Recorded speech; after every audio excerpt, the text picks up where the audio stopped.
Baahubali cinema టికెట్ల కోసం బారులు తీరారు. ఐపీఎల్ టికెట్ల కోసం లాఠీ దెబ్బలు తిన్నారు. పబ్బులు క్లబ్బులు అంటే క్యూ లైన్లో గంటల గంటలు వెయిట్ చేసి మరీ గబ్బు గబ్బు చేసే ఓటరన్నా భవిష్యత్తును బతుకును డిసైడ్ చేసే ఓటుకు కనిపించలేదు. ఎందుకన్నా? ఓటేయకుండా ఎక్కడికి పోయావన్నా? ఓట్ల పండగ హాలిడేలా అనిపించిందా? సిగ్గుందా సార్ మీకు? 3 రోజులు సెలవొచ్చిందని ఇంట్లో తొంగున్నావా? ఫ్రెండ్స్తో కలిసి ట్రిప్పులేసావా? ఇది హైదరాబాద్ ఓటర్ గురించి సోషల్ మీడియాలో జరుగుతున్న ఓ సెటారికల్ పోస్ట్లో చర్చ.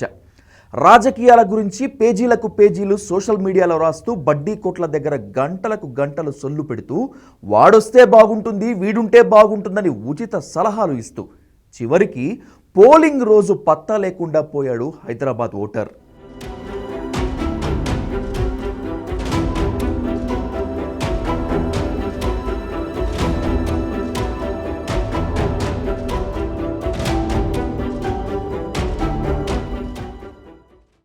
ఎన్నికలు అంటే చాలు ఎక్కడ లేని మాయరోగం వస్తుంది హైదరాబాద్ ఓటర్కు. ఈ పార్లమెంట్ ఎన్నికల్లోనూ అదే కనిపించింది. మళ్ళీ అదే బద్ధకం, అదే నిర్లక్ష్యం. ఎన్నికలేవైనా అంటే అవే పద్ధతి. ఓటేయాలనే ఉత్సాహం లేదు. సెలవు దొరికిందని మన్ను తిన్న పాములా ఇంటికి పరిమితం కావటం, సినిమాలు షికార్లు అంటూ టైంపాస్ చేయటం, లాంగ్ వీకెండ్ అంటూ టూర్లు వేయటం, ఇవి తప్ప ఓటేసే ఉత్సాహం మాత్రం సిటీ పౌరులు చూపటం లేదు. ఓ షాపింగ్ మాల్ ఓపెన్ అయితే పోటెత్తుతారు. సన్ బర్న్ లాంటి షో జరిగితే అడ్వాన్స్ బుకింగ్ చేసుకుని అరగంట ముందే వెళ్తారు. పబ్బులు క్లబ్బుల్లో గడపటానికి నిద్ర త్యాగం చేస్తారు. ఐపీఎల్ మ్యాచ్ అంటే అత్యంత నిష్టగా టీవీలకు అతుక్కుపోతారు. ఓటేయటానికి రండిరా బాబు అంటే మాత్రం ఏ ఒక్కళ్ళు వినిపించుకోరు. అదేదో తమకు సంబంధం లేని విషయంలా ఫేస్ పెడతారు. అన్నింట్లో ముందుండే నగరవాసులు ఓటు విషయంలో మాత్రం అడ్రస్ లేకుండా పోతున్నారు. సోషల్ మీడియాలో ప్రభుత్వ పాలసీలపై తెగ చర్చలు చేస్తారు.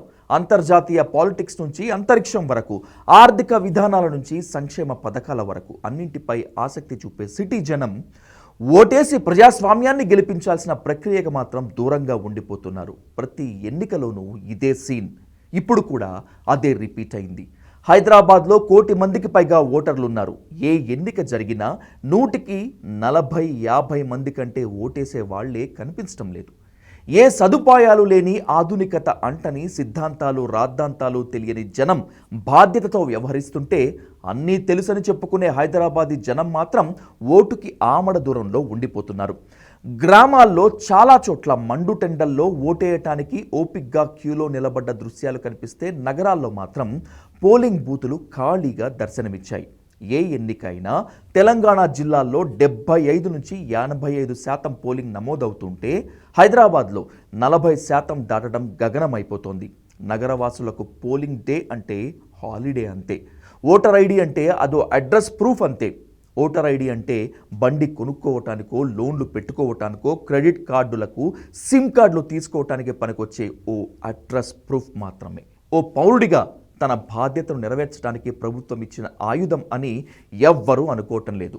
గ్రేటర్ పరిధిలోని లోక్సభ సెగ్మెంట్లలో ఏ ఎన్నిక జరిగినా పోలింగ్ శాతం తగ్గుతూ వస్తోంది. గత లోక్సభ ఎన్నికల్లో హైదరాబాద్ సికింద్రాబాద్ సెగ్మెంట్లో 50% కూడా పోలింగ్ నమోదు కాలేదు. హైదరాబాద్లో ఎప్పుడూ ఓట్లు పెద్దగా పోల్ కావటం లేదు. గత శాసనసభ ఎన్నికల్లో 48% మాత్రమే పోలింగ్ నమోదైంది. ఇప్పుడంటే మే నెల, ఎండలు వేడి అనుకోవచ్చు. శాసనసభ ఎన్నికలు జరిగినప్పుడు ఎండలు లేవు. చల్లగా ఉన్నా సరే పోలింగ్ కేంద్రాల వైపు కూడా తొంగి చూడలేదు. సెలవు రోజుల్లో సొంతూళ్లకు పోయేవాళ్ళు కొందరైతే హాలిడే ట్రిప్పులు వేసేవాళ్ళు ఇంకొందరు. ఎవరు గెలిస్తే ఏంటి, ఏం మార్పు వస్తుంది అనే అసంతృప్తి చాలా వరకు ఓటర్లను ఇల్లు కదలకుండా చేస్తోందనేది వాస్తవం.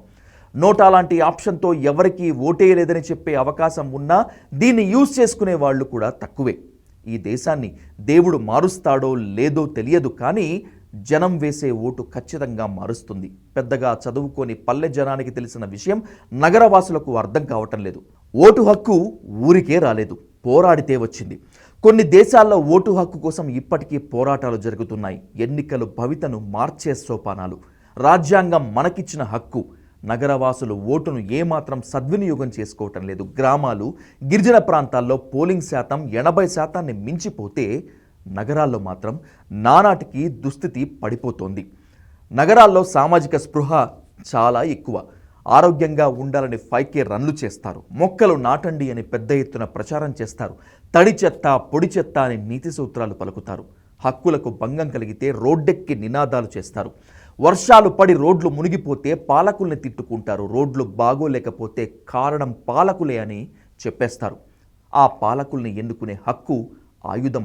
ఈ ఆయుధం తమ చేతుల్లోనే ఉందని మాత్రం గుర్తించడం లేదు. అందుకే ఎప్పటిలాగే ఈ సార్వత్రిక ఎన్నికల్లో కూడా హైదరాబాదీ తీరు ఏమాత్రం మారలేదని రుజువైంది.